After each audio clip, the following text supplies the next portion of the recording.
Boker todo, muy buenos días familia, quien les habla su hermano Rudo Luis Reyes Morales desde Venezuela.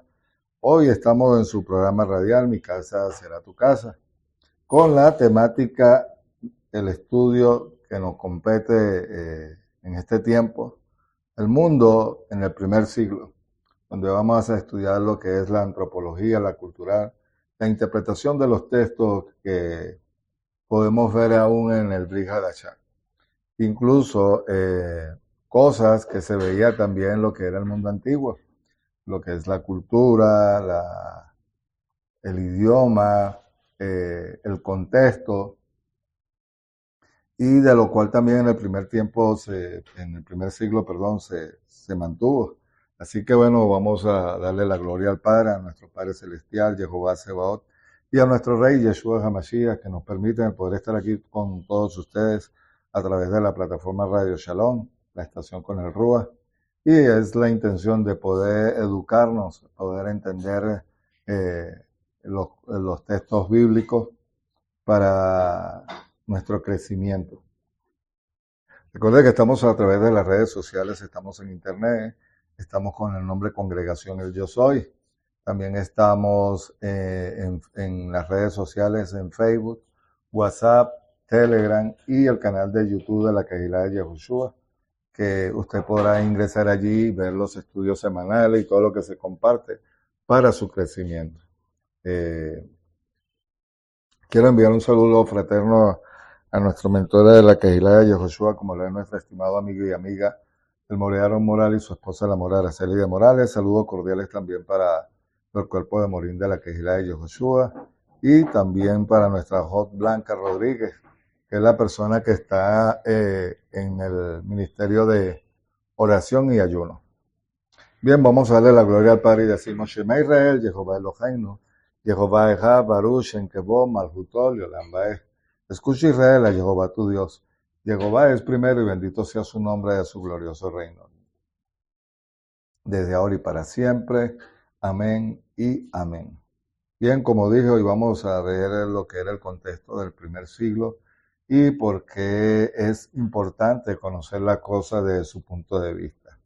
El objetivo principal es esbozar algunas dimensiones implicadas en este estudio, en los escritos de la Biblia, con el propósito de llegar a comprenderlo en lo posible de acuerdo con su propia función, que se supone que es un estudio de esta característica. Imagínate que te encontrase con paso por Siria hacia finales del siglo I, después de Yeshua.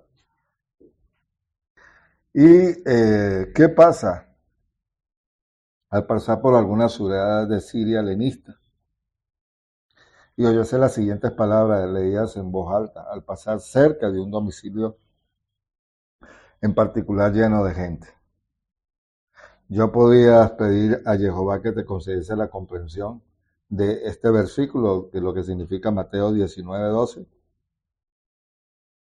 Y no sabes el griego, no tendría la mínima posibilidad. Sin embargo, si insiste en escuchar y, ¿cómo se llama? Hurtadillas a este grupo en el primer siglo, porque una u otra razón crees que lo que escucha en su mundo del siglo I tiene la importancia para ti. Entonces, lo primero que tendrías que hacer es buscarte un traductor para poder captar lo que dicen las traducciones en la Biblia y que cumplen su función. ¿Qué dice Yeshua? Porque aún los eneucos que nacieron así del vientre de su madre, y hay eneucos que fueron hechos eneucos por los hombres, y hay eneucos que así mismo se hicieron eneucos por causa del reino de los cielos. El que es capaz de eso es que lo sea. Es lo que está diciendo en esa cita bíblica. Ahora, ¿qué era lo que estamos viendo? ¿Qué te ofrecen las traducciones de la Biblia? A lo sumo que te ayudan como extranjero a saber lo que decían estas personas grecohablantes del primer siglo. Pero a menudo son dos cosas muy distintas. Las personas que dicen y lo que quieren decir. Las palabras que usamos para que al hablar encierran el hecho de su significado, pero no proviene de esas palabras. El significado deriva del sistema social general de quienes hablan una lengua. Esta es la razón por la cual a menudo son totalmente diferentes lo que uno dice y lo que otro quiere decir, especialmente para personas que no comparten el mismo sistema social. Al traducir al castellano el Evangelio de Mateo, lo que hacemos es trasplantar a estos helenistas sirios del primer siglo nuestro modo de decir las cosas. Al tiempo frecuente damos por supuesto lo que ellos dicen y encierran también nuestros modos de su significado. Una traducción en castellano a Mateo 19:12 sería algo así: porque los eneucos que han sido desde su nacimiento, hay eneucos que han sido eneucos por los hombres y hay eneucos que se han hecho a sí mismos eneucos por el reino de los cielos. Esto es equivalente al castellano de lo que habrías oído cuando escucha hurtadilla la lectura de Mateo del grupo creyente, mencionado más arriba. Cuando lo oíste en griego, en la Siria del primer siglo, no era más que un extranjero que observaba y oía por casualidad de un grupo de nativos. Pero cuando lees su traducción de la Biblia, por ejemplo, en España a finales del siglo XX, lo que hacen es transferir las palabras coherentes no a españoles del primer siglo, a tu propio ambiente social. En efecto, estás escuchando las palabras de un grupo de extranjeros de otro tiempo y en otro lugar. Yo siempre he dicho, por lo menos Simón Bolívar, que estuvo más de 250 años atrás, si los tratamos al tiempo presente en Venezuela, las palabras, los modismos y las cosas que él escuchó son totalmente diferentes a las actuales. Hay palabras, por supuesto, que se pueden permanecer en el tiempo, pero hay otras que no.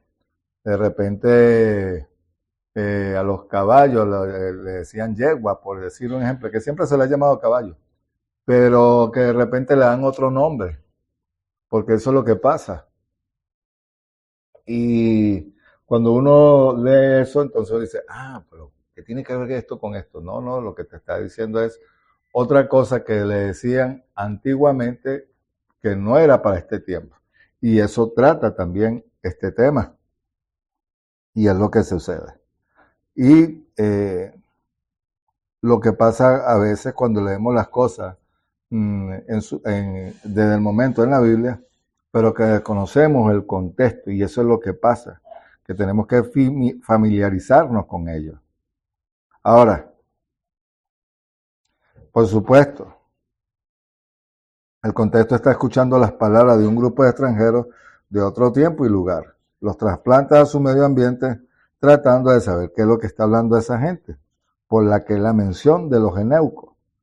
Los eneucos no constituye precisamente un tópico de nuestras sobremesas, y mucho menos el objeto de los prolongados sermones en nuestras asambleas. ¿Y por qué se sometieron? ¿Y por qué se menciona en concreto estos tres tipos de eneucos? En verdad, nosotros empleamos toda clase de listados verbales, pero no tenemos un listado triple con ese que usemos habitualmente en nuestras conversaciones. El primer y el más importante para que debe dar, o quizá una historia panorablemente contemporánea hacia la comprensión de la Biblia, es caer en cuenta de que al leer la Biblia en castellano o en griego, estamos en el hecho de oyendo palabras o grupos de extranjeros trasplantados aquí. En esa lectura proporciona la capacidad para descubrir lo que está diciendo de esos extranjeros, pero se requiere mucho para descubrir lo que quiere decir, lo que quiere decir, por mucho más que descubrir. El significado depende de un sistema social, el tiempo de la formulación, hablando o escribiendo, del cuerpo del significado a partir del sistema social. Entonces, cualquier comprensión adecuada de la Biblia requiere una cierta comprensión del sistema social incorporado en palabras en forma de nuestra Sagrada Escritura. Se puede ver claramente que el autor del Evangelio de Mateo habla de un eneuco que también en términos eneucos se refiere a un varón castrado. Pero, ¿por qué la referencia a un varón castrado? ¿Qué significa para un palestino en el primer siglo ser llamado eneuco? ¿Qué significado tiene en términos de funciones y valores sociales masculinos?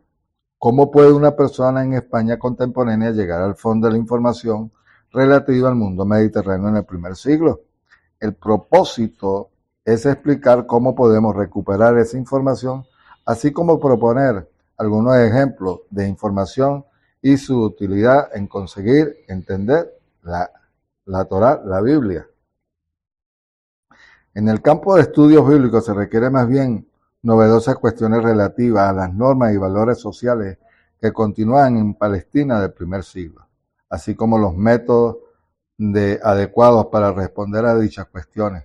Tales cuestiones y métodos son el producto final actual de una serie de aproximaciones útiles para la comprensión de la Torá, de la Biblia.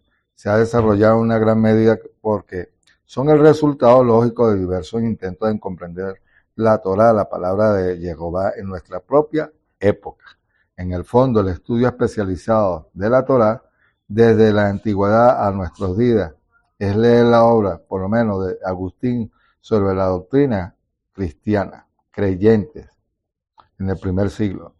Presupone dicho estudio enfocado en la comprensión del texto sagrado parece mucho más a la que uno escucha de lo que dice un grupo trasplantado al extranjero como el propósito de llegar a entenderles. De ahí los especialistas nos hayan proporcionado traducciones fehacientes para ayudar a la gente a captar lo que esos extranjeros están diciendo. Si la Torá es importante para nosotros, deberíamos desear de dónde proceden estos extranjeros, de modo que pudiesen relacionar lo que dicen algunos objetos concretos, objetos del tipo de lo que se encuentra en su mundo. Deberíamos desear saber algo de las personas a las que se refieren cuando hablan, cuando vivieron, lo que hicieron y que construyeron. Los especialistas han editado enciclopedias bíblicas para proporcionar este tipo de información. También nos gustaría poder situar el lugar de origen de los extranjeros en términos de espacio y medio ambiente. Y geográfico, por supuesto. Existen varias atas bíblicos que nos ayudan a esa tarea. Entonces, si examinamos detenidamente nuestras traducciones, nuestra enciclopedia y atlas, encontraremos información sobre quién es nuestro extranjero, qué dice y de dónde proceden, porque todo ello desde el punto de vista de nuestra existencia contemporánea. Toda esta información pone claramente de manifiesto que ciertamente se trata de extranjeros que no son nuestro país ni forman parte de nuestra sociedad. Es suficiente todo este cúmulo de información para que diga que eres capaz de entender lo que dicen y quieren decir cuando lees sus palabras en la Biblia. No se tratará sin más de una información que te permita situarlo lo más o menos con relación a ti y distinguirlo relativamente de otros grupos extranjeros.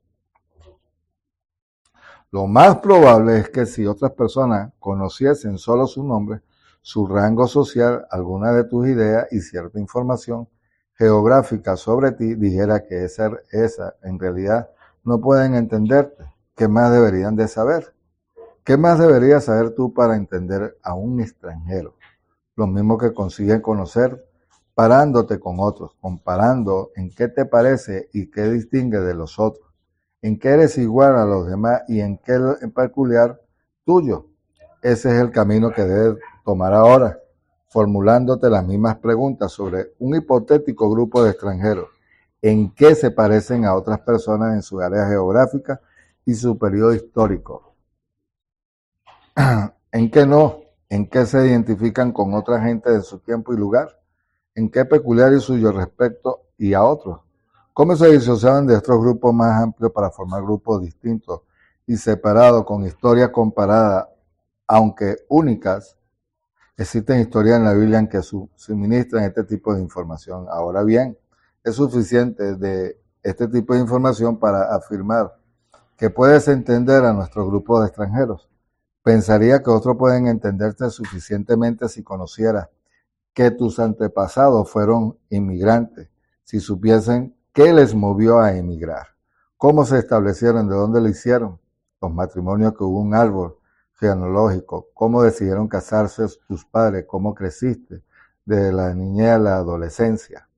aunque la respuesta a estas preguntas nos ayudan a ir un poco más allá de los que, quién, cuándo y dónde, cómo empezaron y cómo empezamos nosotros a indagar, son suficientes para proporcionar algún tipo de comprensión plena. Si nuestra información es todavía insuficiente, tomemos otro rumbo. Es bueno que nosotros podamos recaudar todo lo que estoy explicando lo mayor posible para inclusive cuando estemos leyendo la Torah, ya usted pueda analizarla con lo que le estoy diciendo, con lo que le estoy diciendo. Suponte que escuché con mucha atención de todas las que decía, a continuación podrá catalogar tu modelo de lenguaje al relacionarlo con los diferentes contextos de tu vida. Podrías llegar a conocer los modelos que usan para contar un chiste, para convencer a tus amigos y conocidos, para adular a tus padres, para camelar a otra persona del sexo opuesto, para suplicar a Jehová a tus amigos o a la hacienda, para salvar a un profesor o igual. Mi catálogo estaría compuesto de las diferentes formas o modelos de lenguaje que usamos a diferentes propósitos en diferentes contextos y tiempos sociales. Cuando tales formas o modelos de lenguaje se ponen por escrito, lo llamamos formas literarias, modelos literarios. Normalmente existe una relación entre forma literaria y el lenguaje que puede usar en el contexto social, en que está situado, en qué periódicos pueden encontrar cierto de modelo y escritura, que realmente conoces muy bien, aunque probablemente lo sepas, lo que conoces también. Sabes que una sesión de alimentación en distintas sesiones de películas, de modo que no recurrirías a las sesiones de alimentación para enterarte de lo que estás escuchando en el cine. Conocer la forma en que se anuncian las bodas en las páginas de la sociedad y la descripción que se hacen en los acontecimientos sociales. Es solo la introducción. Ahora sí. Miren, en el primer siglo se manejaba muchísimo lo que era honor y vergüenza, patrocinio y clientela, los valores centrales en el mundo mediterráneo. En el primer siglo era muy conocido eso, era muy conocido.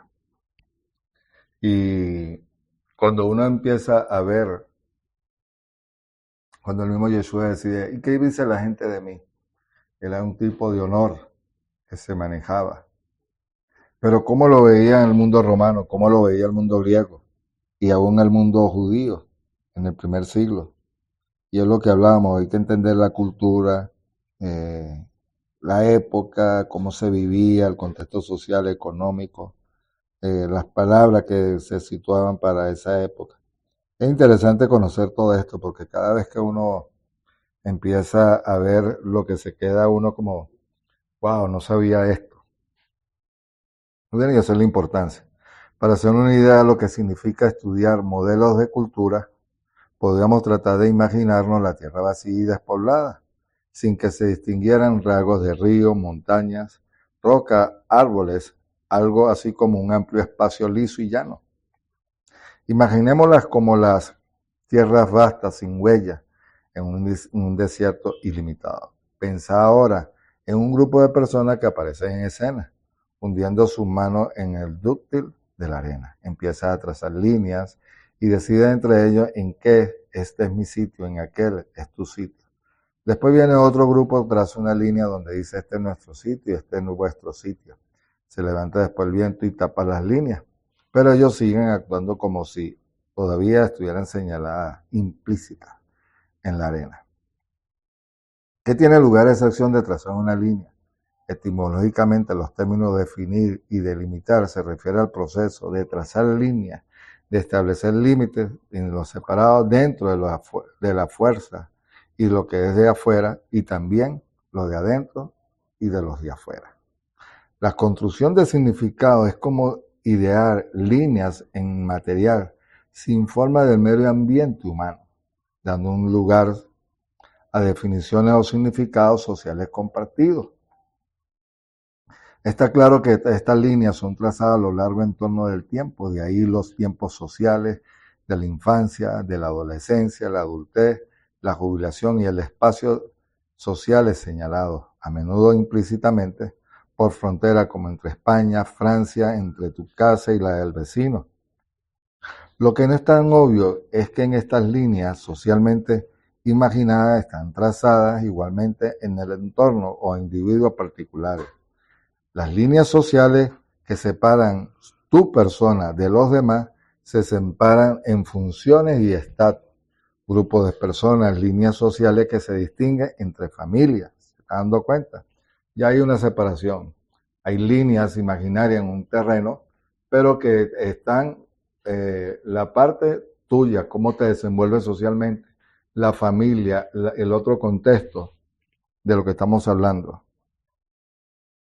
Ahora, la otra, entre mis parientes por parte de mi madre y mis parientes por parte de padre.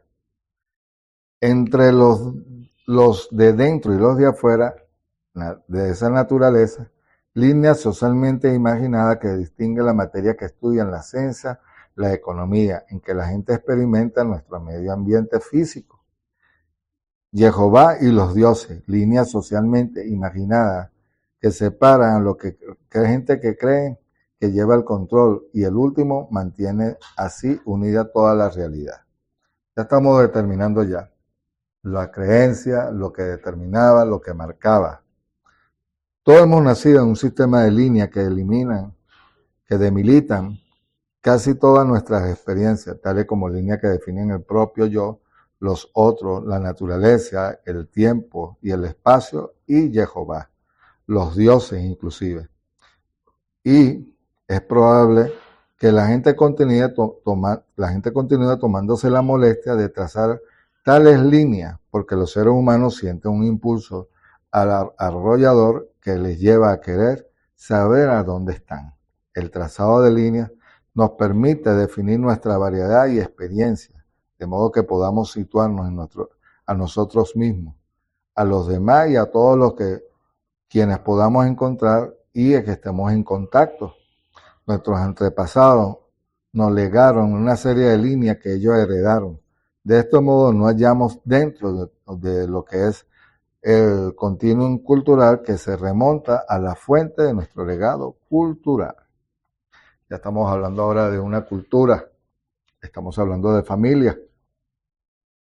Si nos damos cuenta, el tal trazado de líneas es más bien arbitrario y puede tener trascendencia altamente ambigua, cargada de significado conflictivo, cuando trazo una línea entre tú y yo. ¿Qué pretendo decir? Significa que nunca podrás acercarte a mí sin miedo al conflicto. Significa que la parte en que la que está situada tiene mucho valor que la mía. Significa que podamos cambiar las líneas una vez trazadas. Dado que esas líneas han sido ideadas socialmente y dado que pueden ser enormemente ambiguas, tales límites constituyen a menudo una fuente de ansiedad y conflicto. ¿Se da cuenta? El significado de cada quien, cómo se ve y cómo están trazados. Por supuesto, eso lo vivimos a diario. Pero ¿cómo era en aquel tiempo? ¿Cómo era? Ahora, si las líneas que han sido ideadas socialmente y dando que pueden ser enormemente ambiguas, tales límites constituyen a menudo una fuente de ansiedad y conflicto, así como de satisfacción y plenitud. Pensar, por ejemplo, la línea que señalaba la edad de la jubilación es indicio de satisfacción y plenitud tras una vida de trabajo, quizá de rechazo e inutilidad. Desemboca en un periodo de recompensa o un periodo de castigo. La serie de líneas sociales que asimilamos en el proceso de la inculturalización nos proporciona una especie de mapa socialmente compartido que nos ayuda y urge situar a las personas, cosas, acontecimientos, poniendo un énfasis especial en las fronteras. Nos muestra que existe un lugar para cada persona y cada cosa, y nos enseña que las personas o cosas que fueran de lugar que son anómalas. Por ejemplo, piensa la suciedad de la vieja granja en el campo es un lugar adecuado para la suciedad, pero cuando esta suciedad aparece en casa, la casa es considerada sucia e inmunda, más sinónimo de impura y profanada. ¿Se da cuenta? El campo es el lugar adecuado para una sociedad, Pero esta suciedad aparece en tu casa, la casa considerada sucia e inmunda. ¿Le suena eso? ¿Lo conoce? A qué se refería Yeshua? A la nación en general. Ahora, devuélvala al lugar de origen y su casa volverá a quedar limpia. Son sinónimo de qué? De pura, purificada, impoluta. La gente que está fuera del lugar de modo negativo es denominada y desviada. Es considerada también impura, sucia y profanada. Con frecuencia encerramos a la gente que sufre tales desvíos en una especie de basurero social, de tal manera que nuestra comunidad quede limpia, pura, sagrada, impoluta, y así salvo. Por otra parte, existen personas que se hallan fuera del lugar de modo positivo. Esa gente es denominada gente prominente, aunque resultan anómalos. No son sucios ni impuros, ni están manchados, más bien son súper limpios o súper puros, por así decirlo, pero de algún modo caen fuera de los límites normales del sistema de pureza en vigor, algo como diamante y oro encontrados bajo la suciedad. En un capítulo posterior hablaremos de lo que es más intensamente los puros y lo impuro, lo sagrado y lo profano. ¿Le parece eso? ¿Le suena? Cuando Yeshua dice lo de la casa sucia y cuando se refería a lo que necesitaban médicos, porque estaba hablando de una gente que vivía en un estatus. Y él decía, los que están sanos y salvos no necesitan médicos, pero los que están enfermos y que tienen problemas, se estaba refiriendo a una gran cantidad de gente o una ciudad, a una población en común que tenía que ver con Israel y que está manejando un lenguaje de pureza e impureza. Ahora, me gustaría considerar tres series de líneas relativas para las personas típicas del mundo mediterráneo, que aparecen juntas y son continuamente percibidas como fluyentes y confluyentes. Estos tres límites fronterizos son denominados el poder, el estatus basado en el género y religión, la situación en la que concluyen los tres, señalando límite y es denominado honor, lo que estábamos hablando, honor y vergüenza, patrocinio, clientela, caos, nueva creación. Todo eso se manejaba en el primer siglo. Para poder entender el honor, hemos de empezar por un marco de mayores dimensiones. Por ejemplo, en los Estados Unidos, la institución social en la que se centra la atención, los intereses y la preocupación de la mayor parte de los americanos es la economía. Cuando la familia media norteamericana está en dificultades, se debe invariablemente al hecho de que el sistema norteamericano de abastecimiento, el sistema de empleo, de producción y consumo de bienes y servicios, esta también están en las dificultades. Dada nuestra experiencia, podemos decir muy bien, la institución central de la sociedad norteamericana es la economía. En este marco, el principio organizativo de la vida está en el país, en el dominio instrumental, la habilidad del individuo para controlar su medio ambiente personal e impersonal, en ordenar y alcanzar el éxito en términos cuantitativos, riqueza, propiedades, apariencia, rango adecuado y de todo lo que indica un éxito contable. Está hablando de lo que decimos en el latino no, en lo que es desde México hacia abajo, el sueño americano. El sueño americano, porque uno lo que va es de eso. Ahora, en el Mediterráneo actual, sobre todo pasado la institución clave de las distintas sociedades han sido y siguen siendo el parentesco, la familia de modo, la familia lo significa todo. En el Medio Oriente, estamos hablando, la familia lo significa todo. Mientras nosotros en este país, nuestras preocupaciones es la economía. Podemos encontrar interesante advertir que ante la revolución industrial del siglo XIX, la familia era al mismo tiempo de unidad y de producción y de consumo. y lo que consumía, por supuesto, pero sin embargo, para el primer siglo la familia era lo más importante. Vamos a ver esta parte aquí y regresamos con otra parte de lo que era el mundo social en el primer siglo. El mundo, cómo se veía en el primer siglo. Ya regresamos.